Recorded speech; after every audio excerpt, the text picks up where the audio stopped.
In today's video, I'm going to show you how you can add table of content on WordPress website. So after watching this video, you are able to add table of content on WordPress website. First, I'm going on my WordPress website. You can see here are no table of content available right now. I have to go to plugin option. You can see just click on add new plugin, then click on easy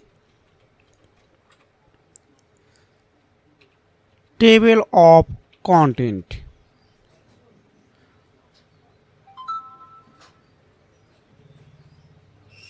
You can see this is easy table of content. You need to just install and click on activate.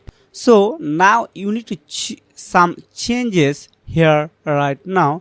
Example, this post and post page, and make sure it's 2 and before first heading default. Okay, that's good. Now scroll down, then show as hierarchy. Make sure this is tick mark right now. Then counter, here are select hyphen, then scroll down. Okay, everything are good. Now just click on save as.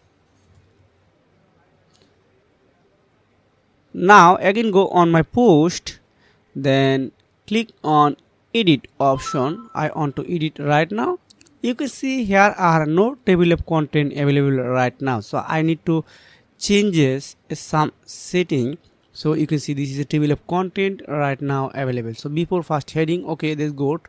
Then just save and click on view post.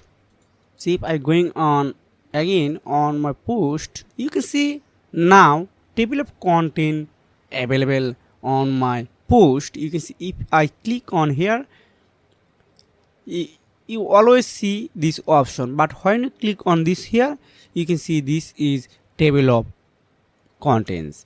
So this is a method how you can add table of content on your WordPress website. It's 100% free of cost.